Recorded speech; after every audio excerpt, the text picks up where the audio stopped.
عبداللہ ابن ابی اوفا رضی اللہ تعالی عنہ سے مروی ہے قال رسول اللہ صلی اللہ علیہ وسلم، رسول اللہ صلی اللہ علیہ وسلم نے فرمایا من كانت له حاجة الى اللہ او الى احد من بنی آدم، اگر کسی شخص کو کوئی حاجت ہو اللہ کی طرف کہ میں نے آج اللہ سے یہ لینا ہے، مانگنا ہے، یہ ضرورت ہے میری، ایک ضرورت سینکڑوں ضرورتیں ہیں منتشر، کسی کو بٹھا کے لسٹ بنوائے لسٹیں ختم ہو جائیں گی، خواہشیں ختم نہیں ہوں گی، لیکن اگر سب کو پورا کروانا چاہو اللہ سے یا اللہ کے کسی بندے سے فَلْيَتَوَضَّأْ، وضو کیجیے، فَلْيُحْسِنِ الْوُضُوءَ، وضو کو خوبصورت بنائیے، ثُمَّ لِيُصَلِّ رَكْعَتَيْن، پھر 2 رکعتیں پڑھیے، ثُمَّ لِيُثْنِ عَلَى اللَّهِ، پھر اللہ کی تعریف کیجیے، وَلِيُصَلِّ عَلَى النَّبِيِّ، اور رسول اللہ صلی اللہ علیہ وسلم پر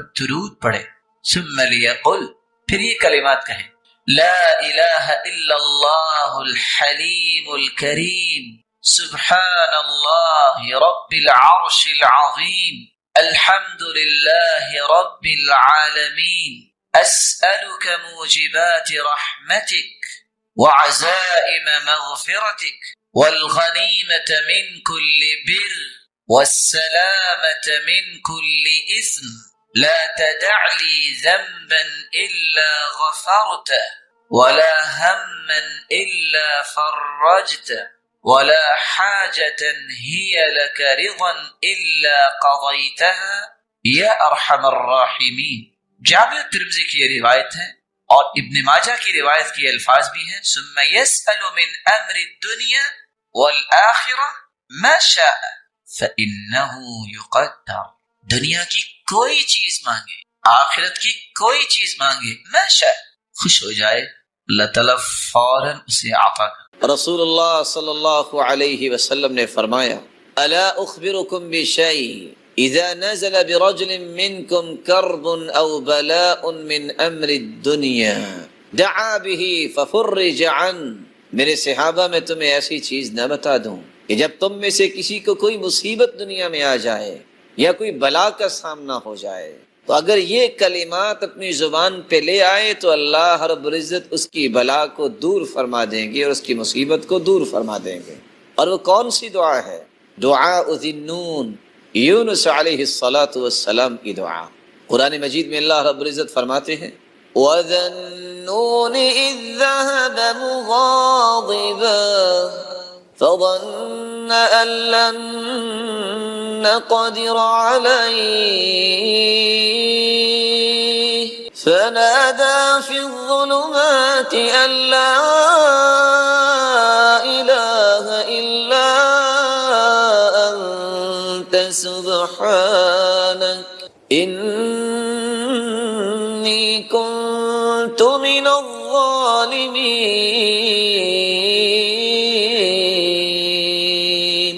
وَذَنُّونِ إِذْ ذَهَبَ مُغَاضِبًا، قوم سے ناراض ہو کہ یونس علیہ السلام وہاں سے چل دیے، فظن أن لن نقدر علیہ، اور اس کا گمان یہ تھا کہ ہمارے پاس قدرت نہیں ہے، کہ جہاں بھی جائے گا تو ہماری قدرت نہیں ہے۔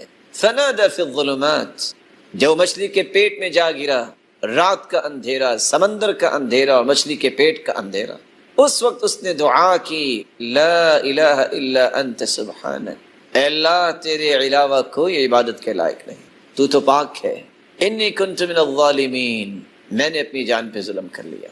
یہ کلمات انسان اگر اپنی زبان پہ لے آئے، رسول اللہ صلی اللہ علیہ وسلم کا فرمان معظم ہے لم يدع بها رجل قط الا استجاب اللہ تعالی له، جس مصیبت میں بھی انسان پھنسا ہے اگر یہ کلمات زبان پہ لے آئے اللہ رب العزت اس کی دعا کو قبول فرماتے ہیں اور اس کی مصیبت کو دور فرما دیتے ہیں۔ رسول اللہ صلی اللہ علیہ وآلہ وسلم نے کچھ دعائیں بتائی ہیں، یہ دعائیں اپنا معمول بنائیے۔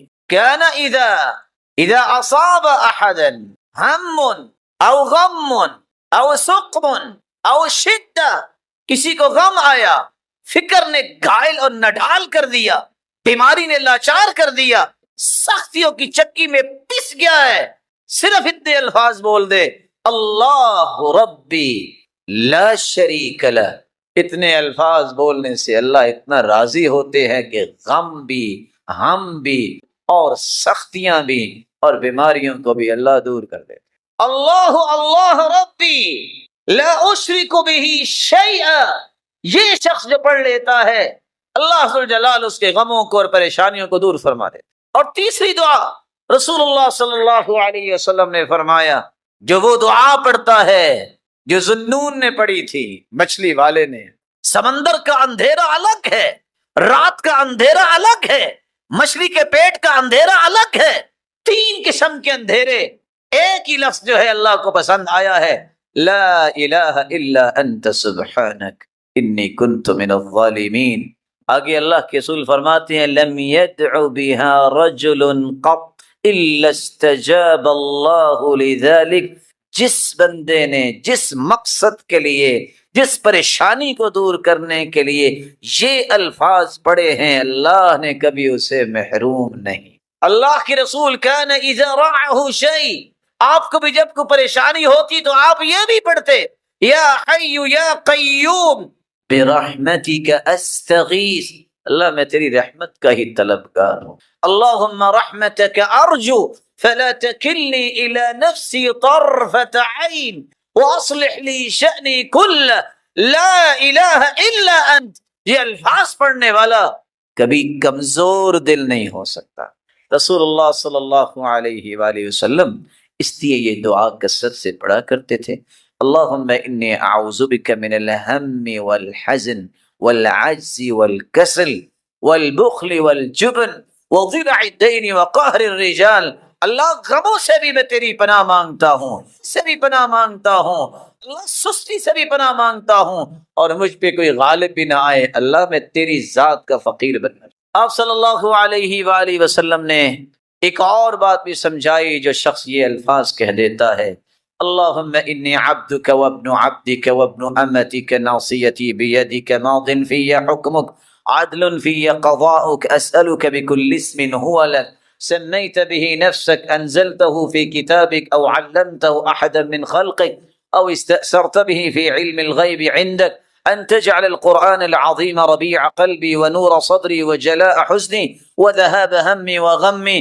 اللہ کے رسول کا فرمان ہے، جو یہ الفاظ کہہ دے اللہ اس کی مصیبت کو خوشیوں میں تبدیل فرما دیتے ہیں. اللہم انت ربی لا الہ الا انت خلقتنی وانا عبدک وانا على عهدك ووعدك ما استطعت اعوذ بك من شر ما صنعت ابوء لك بنعمتك علي وابوء بذنبي فاغفر لي فانه لا يغفر الذنوب الا انت. سید الاستغفار جو پڑھ لے غم تو غم پیچھے رہ گئے، صبح یقین کر کے کوئی پڑھ لے شام تک اسے موت آ جائے یہ جنت کا مہمان ہوگا. شام کو پڑھ لے یقین کر کے صبح تک اسے موت آ جائے یہ جنتی مہمان ہوگا. التلبین مجمۃ لفؤاد المریض وتذهب ببعض الحزن. رسول اللہ صلی اللہ علیہ وسلم نے ایک چھٹا علاج بھی بیان کیا، تلبینہ کھاؤ، اس سے انسان کا غم بھی دور ہوتا ہے اور بیماری بھی، جو مریض ہے اس کی بیماری کو بھی لے جاتا ہے. ایک ساتواں اور آخری علاج رسول اللہ صلی اللہ علیہ وسلم نے فرمایا، اگر کسی کو صبر نہیں آ رہا تو وہ میری موت کو یاد کر لے کہ اللہ کے پیارے پیغمبر بھی تو دنیا سے چلے گئے، صحابہ پہ کیا گزری ہوگی. رسول اللہ صلی اللہ علیہ وسلم نے فرمایا، اللہ ذوالجلال اپنے فرشتوں سے پوچھتے ہیں، اقبضتم ولد عبدی ثمرۃ فؤادہ، جب تم نے روح کو قبض کیا میرے بندے جو دل کا ٹکڑا تھا کسی کا، یہ بتاؤ اس نے پھر کیا کہا؟ کہا اللہ حمیدک واسترجعک، اللہ تیری تعریف ہی کی ہے اور یہی کہا ہے انا للہ و انا الیہ راجعون. تعریف ہی کی ہے الحمدللہ، انا للہ و انا الیہ راجعون. اللہ ذوالجلال فرماتے ہیں ابنوا لعبدی بیتا فی الجنہ وسموہ بیت الحمد. میرا آرڈر یہ ہے فرشتوں، اگر اس نے تعریف کی ہے انا للہ و انا الیہ راجعون پڑھا ہے جنت میں کہ ایسا محل تیار کر دو ان کے لیے کہ قیامت کے دن جب جنتی جنت میں جائیں تو ہر دیکھنے والا اس محل کی تعریف ہی کرتا رہے. اللہ ذوالجلال سے دعا ہے اللہ ذوالجلال ہم سب کو مصیبتوں سے بچائے اور صبر کی توفیق عطا فرمائے. بسم اللہ الرحمن الرحیم، الحمد للہ رب العالمین الصلاة والسلام على أشرف الأنبياء والسيد المرسلين وعلى آله وصحبه أجمعين أما بعد فأعوذ بالله من الشيطان الرجيم بسم الله الرحمن الرحيم قل لعبادي الذين آمنوا يقيموا الصلاة۔ ناظرین کرام، رمضان المبارک کا مہینہ کتنا ہی بابرکت ہے، کتنا ہی رحمتوں سے لبریز ہے۔ اس مبارک مہینے میں جہاں ہمیں روزہ رکھنا، جہاں ہمیں رات کو قیام کرنا، رب تعالیٰ کی کلام کی تلاوت کرنی، وہاں جس طرح روزہ فرض ہے، اسلام کے ارکان میں سے ایک مہم رکن ہے، وہاں نماز ایک بہت عظیم رکن ہے۔ توحید کے بعد نماز ہی ایک ایسا رکن ہے جو تمام ارکان کو جمع کرنے والا ہے۔ کیسے؟ کسی شخص کے پاس اگر زکوٰۃ کا نصاب مکمل نہیں، 7.5 تولے سونے کے برابر مال نہیں، سال نہیں گزرا، باوجود اس کے کہ وہ مسلمان ہے، باوجود اس کے کہ وہ ارکان اسلام کو جانتا ہے، جس کے پاس اتنا مال نہیں، اس مسلمان کے حق میں زکوٰۃ ساقط ہو جاتی ہے۔ ایک شخص حج کرنا چاہتا ہے، اس کے جسم میں طاقت نہیں، اس کے پاس حج کرنے کے لیے مال نہیں، تو ایسے انسان پر حج فرض نہیں ہوتا۔ یہ رکن اس وقت تک اس پہ ساقط رہتا ہے جب تک اس کے پاس مال نہ آ جائے، جسم میں طاقت نہ آ جائے۔ اسی طرح روزہ ہے، ایک شخص اتنا بیمار ہے کہ روزہ برداشت نہیں کر سکتا، تو جب تک یہ صحت مند نہیں ہو جاتا اس وقت تک اس پر روزہ ساقط ہو جاتا ہے۔ یہ روزہ رکھوا بھی دیتا ہے، فدیہ بھی دیتا ہے، لیکن نماز ایک ایسا عظیم رکن ہے، یہ کسی بھی حالت میں ساقط نہیں ہوتا۔ آپ بیمار ہیں، آپ صحت مند ہیں، آپ سفر میں ہیں یا اپنے شہر میں، آپ حالت جنگ میں ہیں یا عام حالات میں، آپ کو نماز پڑھنی ہے۔ بلکہ رسول اللہ صلی اللہ علیہ وسلم نے بیماری کی حالت میں رہنمائی دی ہے، صلی قائما، تم کھڑے ہو کے نماز پڑھو، فإن لم تستطع فقاعدا، تم کھڑے ہو کے نماز نہیں پڑھ سکتے، بیٹھ کے نماز پڑھ لو، فإن لم تستطع فعلى جنب، اور اگر بیٹھ کر نماز نہیں پڑھ سکتے تو تم کروٹ کے بل ہو کے نماز پڑھ، لیٹ کے نماز پڑھ لو۔ وفی روایت اخری، اور دوسری روایت میں آتا ہے فأومئ ماء، تم اشارے سے بھی نماز پڑھو گے، رب تعالیٰ تمہیں پوری نماز کا ثواب نصیب فرمائیں گے۔ صحیح بخاری کی روایت ہے، رسول اللہ صلی اللہ علیہ وسلم نے فرمایا اذا مرض العبد او سافر كتب له ما كان يعمل مقيما صحيحا، جو شخص سفر کرتا ہے یا بیمار ہو جاتا ہے، بلا شبہ بیماری کی حالت میں، سفر کی حالت میں وہ خشوع تو نصیب نہیں ہوتا جو انسان کو صحت کی حالت میں نصیب ہو سکتا ہے، اور اپنے ہی شہر میں، اپنے ہی گھر کے قریب کسی مسجد میں پڑھتا ہے۔ اللہ کے پیارے پیغمبر کا فرمان سنیے، کوئی سفر میں ہو یا وہ بیمار ہے، رب تعالیٰ اسے اس نماز کا اجر نصیب فرماتے ہیں جو اس نے خوبصورت نماز پڑھی ہو۔ نماز کیا ہے؟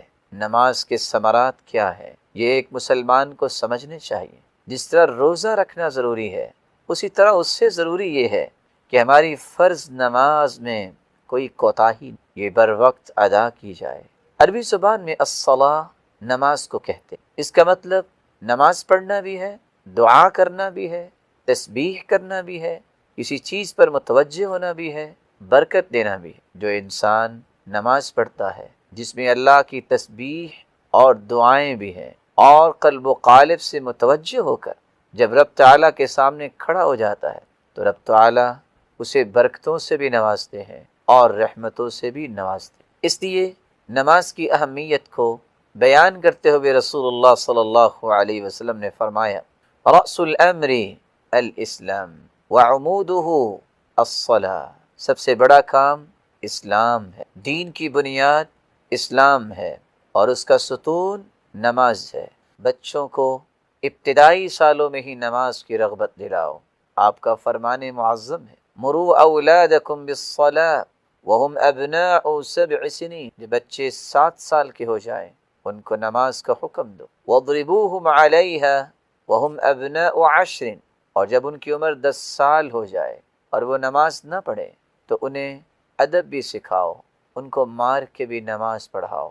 وفرقوا بینہم فی المضاجع، اور ان کے بستر جدا جدا کر دو، بہن بھائی، بھائی بھائی، اور آپس میں 2 بہنیں، ان کے سب کے بستر جدا کر دو۔ یہ وہ تربیت کے پہلو ہیں جو رسول اللہ صلی اللہ علیہ وسلم نے امت کو دیے، جیسا کہ سنن ابی داود اور جامع الترمذی کی روایت ہے۔ رسول اللہ صلی اللہ علیہ وسلم پر قرآن نازل ہوتا ہے کہ نماز ہر حال میں فرض ہے۔ فَإِنْ خِفْتُمْ فَرِجَالًا أَوْ رُكْبَانًا فَإِذَا أَمِنْتُمْ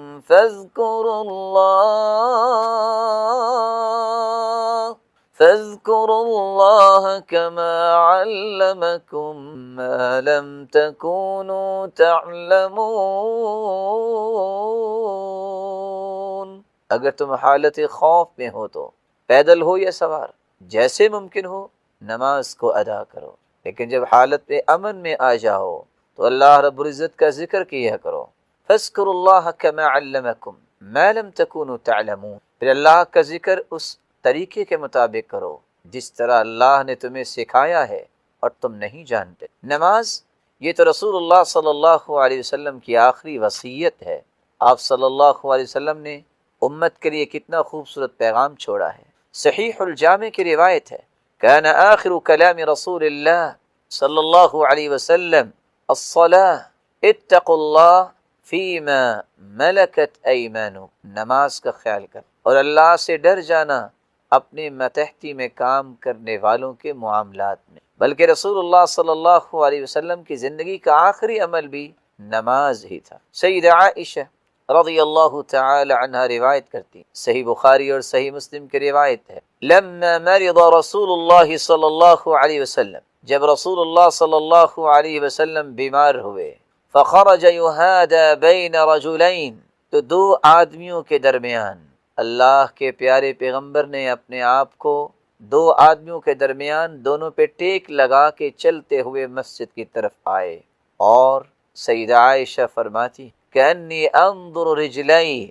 تحطان من الوجع، اللہ کے رسول صلی اللہ علیہ وآلہ وسلم کے دونوں پاؤں کو میں دیکھ رہی تھی کہ وہ کمزوری کی وجہ سے، تکلیف کی وجہ سے زمین پر گھسٹ رہے تھے، اور اس حالت میں بھی آپ صلی اللہ علیہ وسلم مسجد میں آ کے انہوں نے نماز پڑھی۔ اور اس لیے عبداللہ ابن مسعود رضی اللہ تعالی عنہ تو یہ کہا کرتے تھے، لو انکم صلیتم فی بیوتکم لترکتم سنت نبیکم ولضللتم عن سواء السبیل، اگر تم نے بغیر کسی شرعی عذر کے گھروں میں نمازیں پڑھنا اور تم مسجدوں میں نہ گئے تو تم نبی کی سنت کو ترک کر دو گے، اور اگر تم نے نبی کی سنت کو ترک کر دیا لضللتم عن سواء السبیل، تم سیدھی راہ سے گمراہ ہو جاؤ گے۔ نماز یہ دنیا اور آخرت کی کامیابیوں کا ایک بہت بڑا سبب ہے۔ اللہ ذوالجلال اس لیے قرآن مجید میں فرماتے ہیں قد افلح المؤمنون الذين هم في صلاتهم خاشعون والذين هم عن اللغو معرضون والذين هم للزكاة فاعلون۔ کامیاب ہو گئے وہ لوگ جنہوں نے اللہ پر اپنے ایمان کو مضبوط کیا۔ ایسے مومن کامیاب ہو گئے جنہوں نے اپنی نمازوں میں خشوع اختیار کی، دل لگا کر نماز کو ادا کی، ان کے سجدے، ان کے رکوع، ان کے قیام میں طمانینت نظر آتی، پرسکون ہو کے نماز کو ادا کرتے۔ صحیح الجامع کی روایت ہے، ان الرجل لیصلی 60 سنہ، ایک آدمی 60 سال تک نماز پڑھتا ہے، وما تقبل له صلاۃ، لیکن قیامت کے دن ایک بھی نماز اس کی قبول نہیں۔ کیا وجہ ہے؟ کیا اس نے بغیر وضو کے نماز پڑھی؟ ایسا نہیں۔ کیا اس نے سورۃ الفاتحہ نہیں پڑھی؟ کیونکہ سورۃ الفاتحہ جو نہیں پڑھتا اس کی نماز نہیں ہوتی۔ لا صلاۃ لمن لم یقرأ بفاتحۃ الکتاب، نہیں، ایسا نہیں۔ تو پھر کیا سبب ہے؟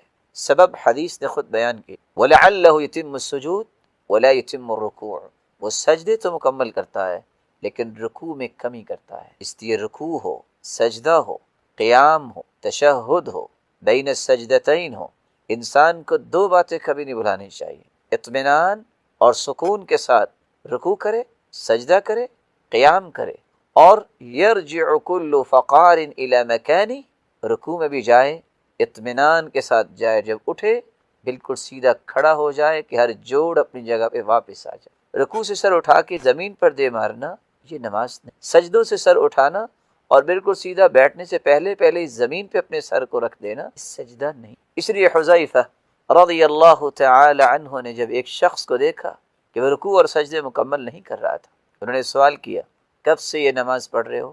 اس شخص نے جواب دیا 40 سال سے نماز پڑھ۔ تو حذیفہ رضی اللہ تعالی عنہ نے اس لیے کہا تھا ما صلیت، تم نے 40 سال سے نماز پڑھی نہیں، ولو مت على غیر الفطرہ التي فطر اللہ علیہ محمد صلی اللہ علیہ وسلم، اگر تم اسی حالت میں فوت ہو جاؤ تو تم اس فطرت اسلام پہ نہیں مرو گے جس فطرت اسلام پر اللہ ذوالجلال نے اپنے پیغمبر محمد الرسول اللہ صلی اللہ علیہ وآلہ وسلم کو پیدا کیا ہے۔